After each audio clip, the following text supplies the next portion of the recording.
les 10 raisons qu'on peut avoir de ne pas acheter. Aujourd'hui, ça me tentait de faire une vidéo sur qu'est-ce qui fait qu'un acheteur va décider suite à une visite de ne pas acheter. On a fait une vidéo sur le fait que souvent, c'est silence radio après une visite, le vendeur ne sait pas à quoi s'en tenir. Au fur et à mesure que j'avançais sur les idées à rédiger cette vidéo-là, je me disais, est-ce que je m'adresse aux acheteurs ou je m'adresse aux vendeurs? C'est assez rare qu'on fait une vidéo qui va s'adresser aux deux, mais ce vidéo-là, effectivement, peut répondre à des questions que les vendeurs qui vendent par eux-mêmes peuvent se poser suite à des visites, pourquoi ils n'ont pas de réponse. C'est quoi les 10 premières raisons? Alors, c'est un peu ça qu'on va regarder aujourd'hui. Ça va aider à la fois, je pense, des acheteurs. Certains acheteurs, après une visite, vont dire je le file pas, j'ai pas nécessairement, on n'est pas convaincu. Dépendamment du nombre de maisons qui ont été visitées avant ça, la réponse n'est peut-être pas toujours si claire dans leur esprit. Restez avec nous, c'est parti pour les 10 raisons de ne pas acheter.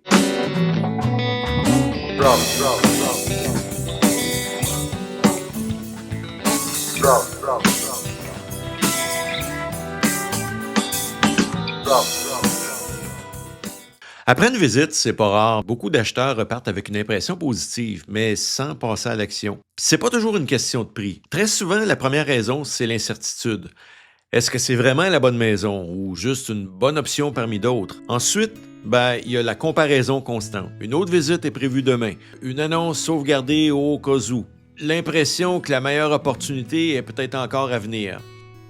Il y a aussi la peur de se tromper, bien entendu. Acheter, c'est s'engager, financièrement puis émotionnellement. Pour beaucoup d'acheteurs, l'idée de faire une erreur pèse plus lourd que l'idée de rater une occasion. Parfois, c'est des petits détails qui prennent toute la place. Une cuisine à moderniser, une salle de bain à refaire, des travaux qu'on grossit mentalement jusqu'à bloquer la décision. D'autres fois, la décision est freinée par l'entourage. Un parent, un ami, un collègue qui dit « moi, j'attendrai ».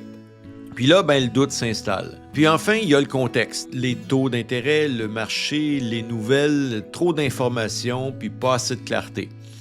Pourtant, une décision éclairée, ça ne repose pas sur la certitude absolue. Ça repose sur une bonne compréhension, un bon accompagnement et un choix aligné avec sa réalité. Parce qu'en immobilier, attendre trop longtemps, c'est parfois une décision en soi.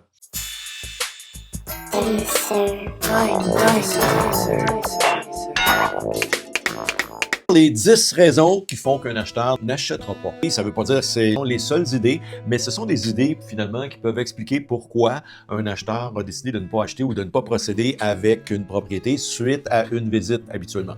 Ça va répondre aux questions que les vendeurs peuvent se poser, puis ça peut répondre aux questions que les acheteurs peuvent se poser. Restez jusqu'à la fin parce que la raison numéro 1, je vous la garde comme surprise, comme dans tout bon vidéo.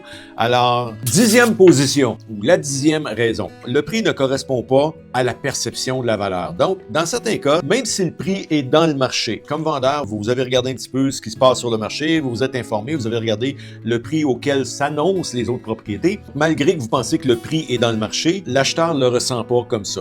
9e position, une mauvaise impression dès l'entrée.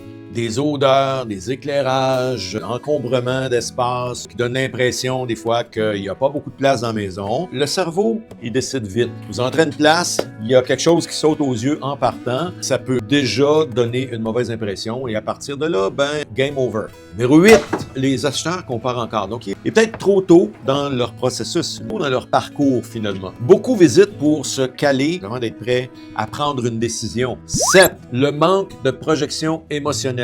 Wow, qu'est-ce que c'est ça? L'acheteur qui rentre dans une maison, le couple qui rentre dans une maison, le couple acheteur, le couple avec ses enfants, personne seule qui rentre dans une maison, doit sentir quelque chose, doit être capable de se projeter dans cet environnement-là, dans cette maison-là, dans cette cuisine-là, ces chambres-là, dans ce salon-là. L'acheteur n'arrive pas à s'imaginer dans cette propriété-là. 6e, des défauts visibles ou un entretien douteux. Les petits détails, ça peut vouloir dire des gros drapeaux rouges, une coulisse d'eau sur un mur dans un sous-sol, des fissures, du bricolage amateur. On a patché quelque chose de façon un petit peu amateur, des finitions douteuses un petit peu. 5e raison, l'incertitude sur les coûts cachés. Est-ce qu'il y a des rénovations? Est-ce que les taxes ont l'air de quoi? Les taxes vont bouger comment dans la prochaine année? Les assurances, les coûts de chauffage, les coûts de la piscine à l'extérieur. La peur de l'inconnu inconnu, perçoit des choses, peut avoir certaines craintes. Y a-t-il des contrôles sur ça? Potentiellement. Vous avez contrôle jusqu'à un certain point sur certains de ces enjeux-là. Quatrième raison, la disposition qui ne convient pas. C'est trop sombre. Les pièces sont mal réparties. Des divisions vraiment mal pensées. Manque de rangement. Des plafonds qui sont bas. Troisième position, l'environnement ou le voisinage décevant. Une rue passante, du bruit, des voisins, stationnement, l'orientation de la maison, l'orientation des fenêtres, une clôture. Vous êtes habitué à ça comme vendeur, vous ne le voyez plus. L'acheteur qui rentre au moment d'une visite peut voir des choses comme ça, peut percevoir des choses comme ça. Deuxième raison, le manque d'urgence ou de pression positive. Il n'y a pas d'autres offres, il n'y a pas de rareté perçue, donc si on rentre dans le « on va y penser ». Ici, effectivement, il y a moins d'offres, ça pourrait faire en sorte qu'il y a une perception d'urgence d'une certaine manière,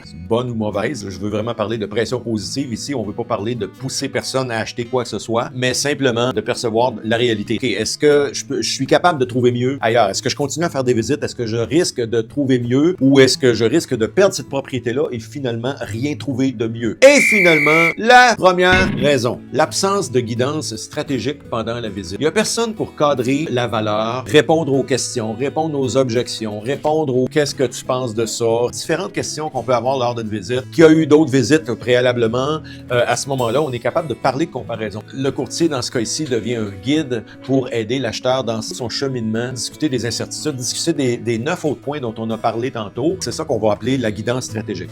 En conclusion, qu'est-ce qu'on veut dire ici? C'est pas toujours la maison qui bloque, c'est souvent ce que l'acheteur n'ose pas demander.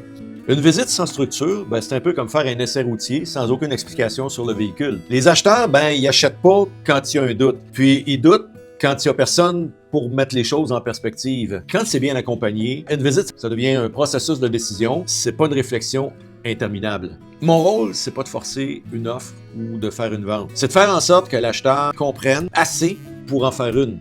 Les acheteurs, ils disent pas non à une maison, ils disent non à de l'incertitude. Mon rôle, c'est pas de pousser une décision, mais c'est de la rendre évidente. Quand tout est clair, les bonnes décisions se prennent toutes seules.